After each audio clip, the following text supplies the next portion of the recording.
What is going on with Shrapnel? Recently, we've seen numerous high-ranking individuals leave the company, all in the span of just a few weeks. No one is really talking about what happened, and we don't have an official comment from what's left of the Shrapnel team.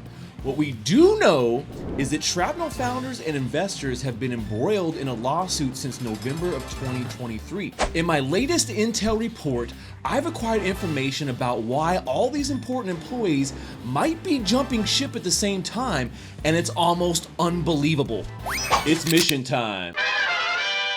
Welcome back, agents. Secret Agent Stache here. We are at GIA headquarters, the gaming intelligence agency, always bringing you the latest intel on the newest games.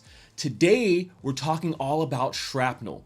This has been one of the hottest crypto-enabled games that has been in development for the last few years, and while we've been playing some of the early STXs, some of their Shrapnel training exercises, there has been a little bit of a slowdown and some interesting things going on with the Shrapnel team here as of late. We've seen a lot of high-ranking individuals, people who are very important to the company, leaving all at the same time.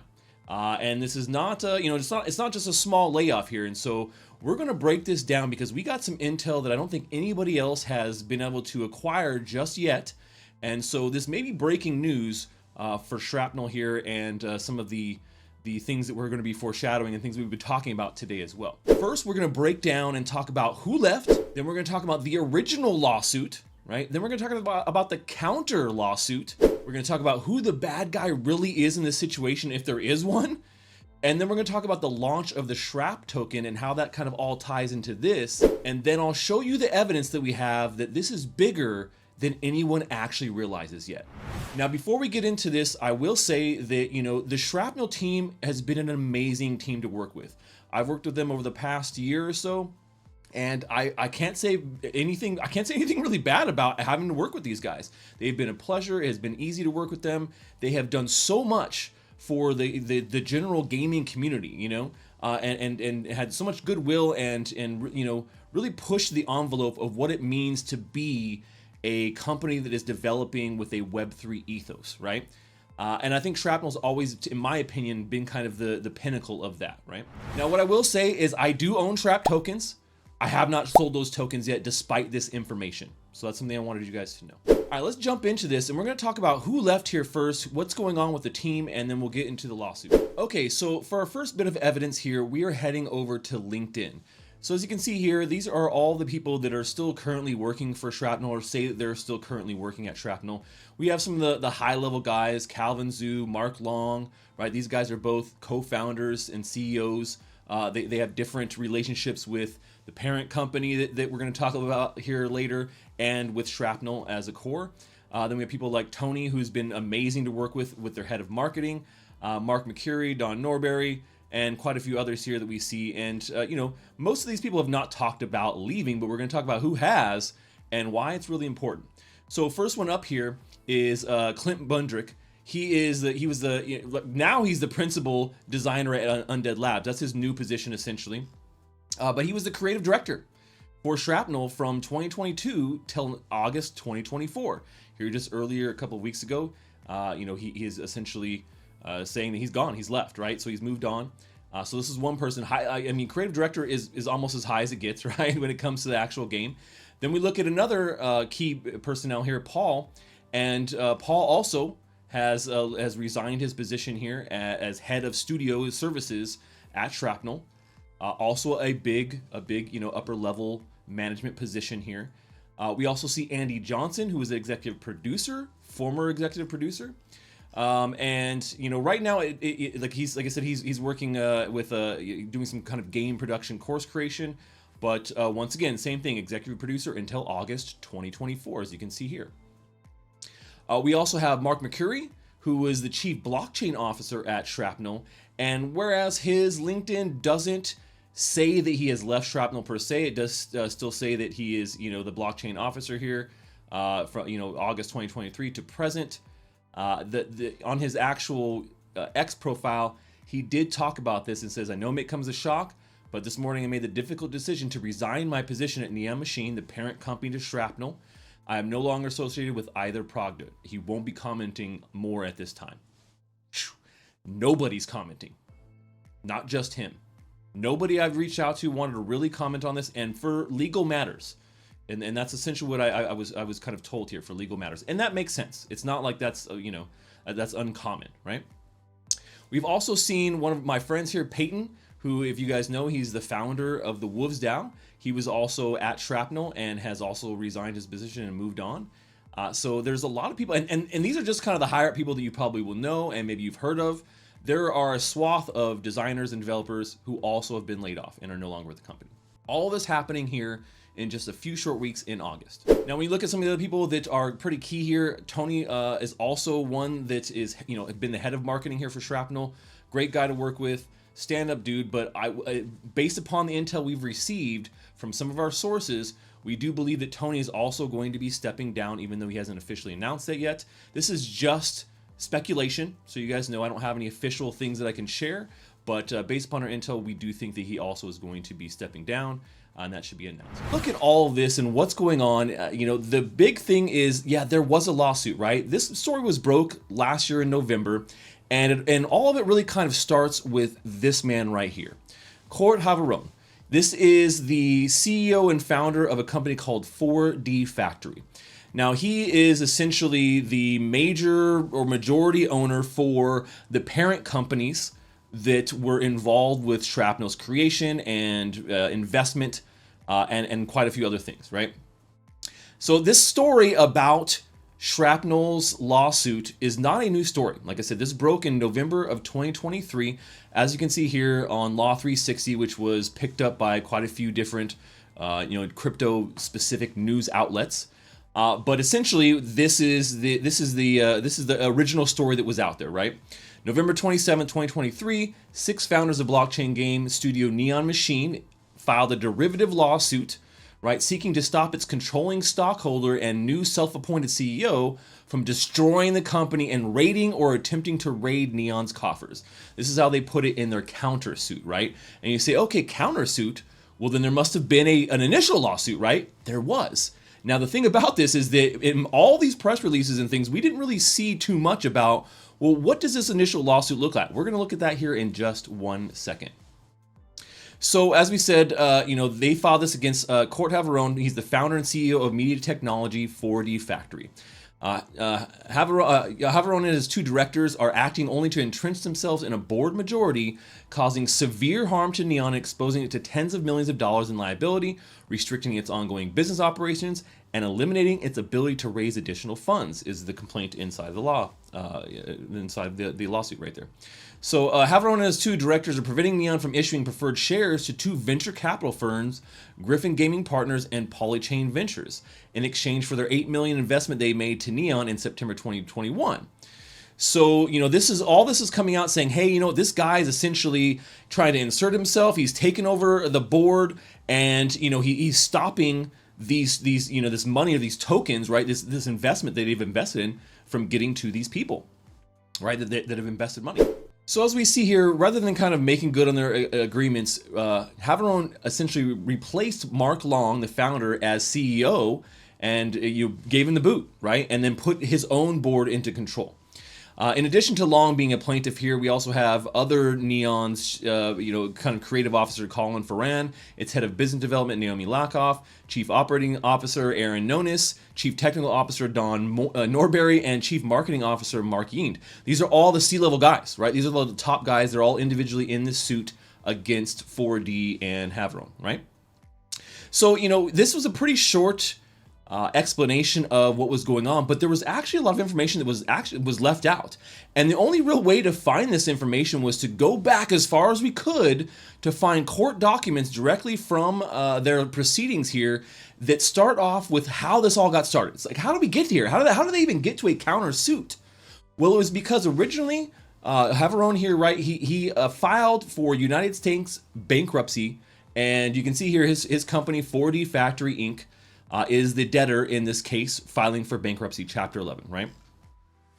And we talk about, okay, well, like, why? Well, there's a couple of reasons here why, but we're going to talk about like how they're going to go about this, right? So the summary here kind of alludes a little bit to this, and we're going to talk about this in depth. But the debtors will fund the plan payments to creditors utilizing its disposable income for a period of 1 to 3 years based upon its business factors as noted in projections. And you say, okay, well, what's the income of a company that's filing bankruptcy like this that is kind of a parent company?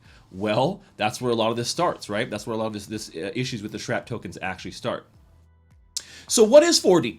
Right? 4D is structured as a holding company, enabling ownership of IP and assets to be combined and realized, and be able to kind of essentially benefit all the stakeholders, right? They acquired a stake in game developer and non-debtor affiliate Neon Media LLC in 2020, which commenced development of a video game based upon a branded IP called Foundation. This was coming from HBO. These guys were like ex-HBO guys. Now approximately 85% complete, funded with over $5 million by 4D. Right? Throughout 2021, 4D also invested in a project at Neon Media, which is Shrapnel, right? It's kind of weird. So that's what I'm saying. There's Neon Media, and then there's a subsidiary of Neon Media, which is Neon Machine, right? So the Shrapnel was spun off into an affiliate company called Neon Machine in October 2021. So maintaining that 4D as was the majority shareholder here, right? And it's been funded for about $28 million by venture capitalists and other investors, right? So you kind of see here, so right now 4D is the parent holding company of Neon Media, right? Which is essentially was working on Foundation, but then also an affiliate of them that spun off, which is Neon Machine. So if we dive a little bit more into this and we kind of follow the breadcrumbs here, in January of 2023, 4D, all right, so following the breadcrumbs here, in January of 2023, 4D acquired 100% of a UK-based mobile payments company called Centelli, right? This has been their core operating company. So when we talk about where's the money coming from, how are they making money? It was through another acquisition they made that has nothing to do with Shrapnel or anything like that, but just we know that's where a lot of this money is coming from that they've been operating on. In July 2020, 4D acquired the games team that had been laid off by Warner Brothers and their startup company, Neon Media LLC. Mark Long, at the time, the team leader at the time, had pitched 4D that the team would bring valuable entertainment rights and financing prior to signing. At signing, the team in fact brought no rights, games, capital, or other value into the company and needed approximately $140,000 per month to cover overhead for all the salaries. In the deal signed, Long agreed to control by 4D as the manager of a single managed membered LLC, and 4D committed to invest $2.3 million into Neon and also agreed to treat the games team as partners, vesting them into a substantial 40% equity stake in the company, at least twice the typical percentage you would get for like what they call an acqui-hire, right? Like hiring somebody through giving them a little bit part or equity stake of the company. 4D ultimately invested over $6 million in Neon Media's team and its projects. In 2021, Mark Long orchestrated the resignation of the entire team from Neon Media en masse to force 4D's hand to fund their project Foundation, in addition to the funds 4D had committed to invest before he had raised any project financing to fully fund the budget. To consent to flip the agreed control at Neon Media from 4D control to like a 60-40, where 4D had 60% and they had 40, to the reverse, where 4D only had 40% and then 60% for the Neon Machine, right? And so like basically all kind of swinging it into Mark's control. So they say, thankfully, Mr. Long's plan was prevented shortly after because of a letter from 4D's counsel explaining their duties as members, and I guess he rescinded that, right? Neon Machine was a spin-out from Neon Media and was created to develop a second project, the blockchain-based game Shrapnel. 4D is a founding member and majority shareholder of the Neon Machine with at least 60% ownership. That's kind of how it started, right? Full vesting of management units, blah, blah, blah, are going to be a stake by 60% by September 2025. So basically just like talking about the board, what they control, how much they're going to control, and for how long, right? But basically, based upon like the agreement for future equity and the actual valuation of the Shrap tokens, they got a valuation of about $70 million based upon a lot of these issues, right? So Shrapnel is an integrated blockchain-based system for creators to design and offer for sale virtual assets as NFTs they can monetize to make money from their gameplay, plus a tokenized currency known as Shrap that can be exchanged for US dollars. According to management at Neon Machine, Neon's present valuation is 70 million and its token market cap exceeds 500 million. 4D owns 480 million plus of those Shrapnel tokens. Now, at the time of this document, Shrapnel was trading at about 28 cents. It's no longer at that crazy, that high valuation, but you can see with that valuation, the Shrap tokens that 4D owned about 134 million. So the monthly income from selling a nominal amount of this asset over time under 1% of average monthly market volume are a key source for repayment in the plan that can retire obligations well ahead of the 5-year schedule. So as you can see, it was important to understand where this all came from, right? Because essentially what's happening here is Haveron is trying to liquidate his investments, right? His Shrap tokens that he does seem like he actually legally owns based upon the documents we have here. He's trying to liquidate those a little bit per month, right? Putting selling pressure so he can recoup some money to pay his the people who he owes debts to, right? The companies he actually borrowed money from to be able to finance a lot of these things, whereas a lot of things did not actually come to fruition, right? Or fell through in a lot of cases. And so this amount of money is a big part of his plan to pay back those debtors, right? To pay back those debtors. So that's where we kind of started here.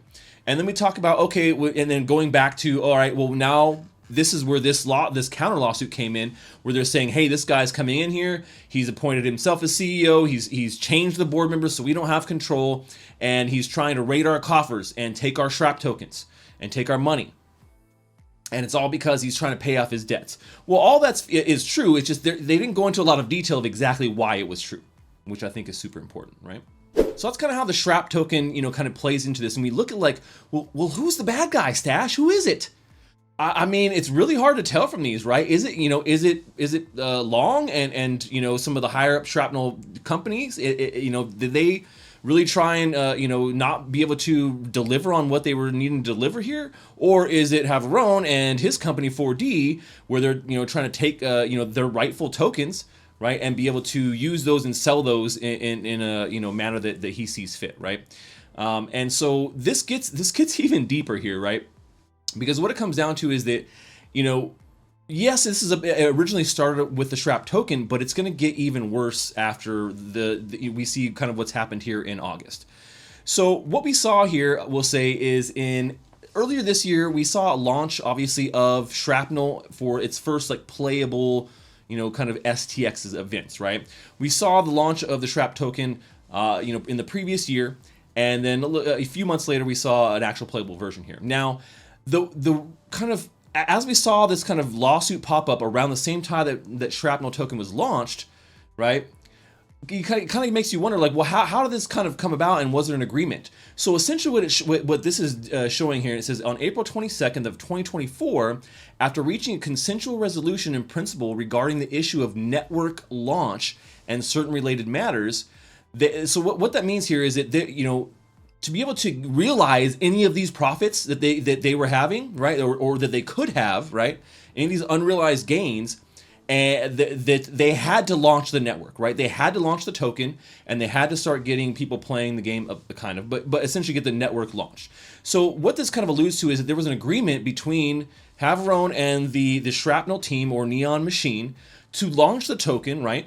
And once it was, because he wanted that to happen so he could realize those gains and then use the Shrapnel tokens he had to be able to pay back his debt for the bankruptcy, right?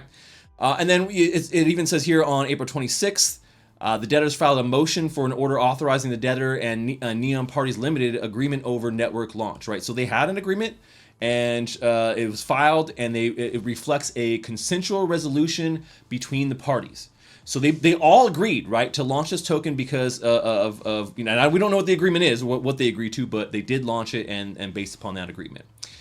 Now, after this happened, we've seen quite a few STX events that have been successful. The Shrap token has been, trading fairly well. And, but then here in August, this is where we saw all this kind of latest turmoil, and that's what we're getting to now. So in these latest court documents that were just filed in August 9th of this year, 2024, This is kind of what I feel is the keystone or the linchpin that was pulled, and why I think a lot of team members are leaving. So as you can see here, you know, the plaintiffs, obviously same people we're talking about, Mark Long and everybody else that are the you know, the high level executives, right? Versus Haverone and his couple of defendants, right? 4D. First off, the case is scheduled for trial in March of next year, 2025. So this has been dragging out for a long time, right? For a very long time. And so what is new and what is different here, there's been many documents in between the time this was filed, adding different additional complaints or different suits, or adding more plaintiffs in or more parties into the actual court proceedings, delaying the court proceedings quite a few times.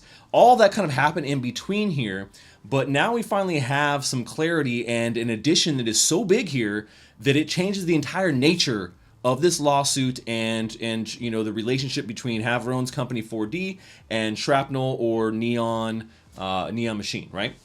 So the schedule is for March for this to go down, and but before this, Haverone and his you know, rest of his counterclaims, they want to file another compulsory claim. They're trying to add something to the original claim, which mostly had to do with, you know, the Shrapnel tokens and, you know, being replaced as CEO and a couple of other claims that they had made. But now they want to, 4D wants to insert something new, right? A new claim. So after kind of looking at what that is, and this is the big hammer right here. So here, Neon Media, which is 4D's company, right, that they control, seeks to rescind the transfer of Shrapnel IP, including the IP underlying the Shrap tokens, to Neon Machine Inc. So, like I said, in that agreement of being able to launch, they essentially, Neon Media or 4D, right, which is the parent company, Haverone, seeks to they transfer that Shrapnel IP. That's a huge thing. Here's the whole IP. Everything that is Shrapnel and everything that is a token, here it is. We're giving it to you, right? They transferred it. Now they're seeking to rescind that transfer. They want it back. They want that back, and that includes the Shrap tokens as well, right? The claims being litigated in this adversary arise from a series of related transactions where Neon Media's sale of IP played a central role, especially given that Neon Machine did not actually pay for that IP. They didn't pay anything, right? We talked about that before.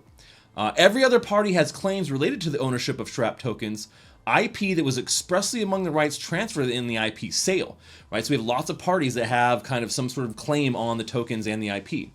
In the IP sale agreement from Neon Media to Neon Machine, and therefore necessary to educate every party's rights here. So what they're saying is that they want to add in the fact that they're going to rescind, they want to rescind that transfer Shrapnel IP, that Neon Machine did not pay for that Shrapnel IP, and that could very well be the case. So all this document that came out here recently is really just coming down to letting the court know why they think they should amend this document. And based upon everything, I've read this entire document, and there are multiple ones that I've read beyond this, but based upon this document and what they're asking, it seems very likely, almost in my opinion from what I'm reading, very, very likely that the judge will grant 4D this inclusion, right? And that, you know, based upon this you know, kind of paragraph right here, this really kind of sums it up, right? The court should allow the second amended complaint because adjudicating all the claims in one action will resolve the Shrapnel controversy altogether. And I think judges like this, right? They're going to read all this and they're going to say, yeah, man, there's claim, counterclaim, counterclaim, crazy claim, all these guys coming in, and then it's all, you know, kind of separate things. Why would you do it all separately? Put it all together because it is all about this Shrapnel and the IP. This court is best situated to decide these issues because it already exercises adjudication over the 4D bankruptcy, right? This is all stemming from 4D's bankruptcy. And the parties are litigating these very facts and issues already. There's no reason to fracture the Shrapnel litigation into multiple adversary proceedings instead of fully adjudicating them in one action and one forum.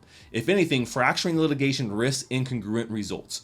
That makes a lot of sense, and I don't see how a judge wouldn't agree to this. They are within the time limit that the courts allow to make these amendments still. So I would assume there'll probably be a pushback, but essentially this seems like it may be a for sure thing.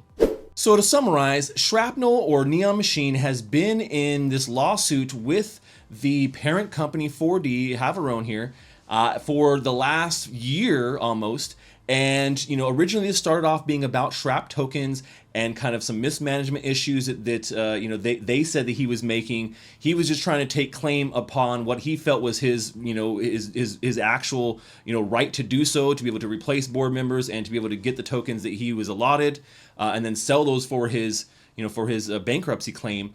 And now this has kind of evolved into this possible Second Amendment that is coming to the complaint, where 4D is rescinding the Shrapnel IP and wants to take that IP back, right? Hey, you know what, Neon Machine, you no longer have Shrapnel IP. Nothing to do with Shrapnel is now yours. Does that mean that the game will continue development? Possibly. We don't really know. But what I can say is that a massive, transfer of IP like this never could be good. I don't see how this could work out in anybody's favor, really. Especially not for any gamers, not for anybody who loves Shrapnel or love what they've been doing, especially not for any of the team members that have been laid off, or even my friends over there that are still trying to have trouble working all these things out. It's an unfortunate situation. It's not a video I really enjoyed making, to be perfectly honest, agents, but it is information that I feel needed to be out there. People weren't really talking about this. Nobody really knew what was going on. It's not been talked about. And I feel it's important for people to know that this is the case, that their IP is in jeopardy, and that it very well could go south for them, and they could end up having no IP and no game. Now, that the complete opposite could happen. The judge could also say, we're not going to include this. You gave them the IP, man. It's theirs now. You can't take that back. And that would be the best result. And honestly, that's what I hope for here. I don't want to see this game go away. I think it had great potential. I think the team has been top notch, even though most of them and the people I really loved are leaving, which is not a good sign, right? So when you say, well, then why did all these people leave if there's a possibility that this could swing in Neon Machine or Shrapnel's favor? Well, I think that's kind of why we saw so many people jumping ship here recently, because this court document came out and this second complaint was added. And it's a big one, saying, hey, we want that IP back. And I think maybe they know something. And that's where, what, it's time for us to leave Shrapnel and all this drama behind. And if you compare this to something like the Gala lawsuit, where their founders were also fighting, this is actually bigger in the sense that this is over the entire IP and not just over some mismanagement of funds at the company. So it could definitely go in a negative direction.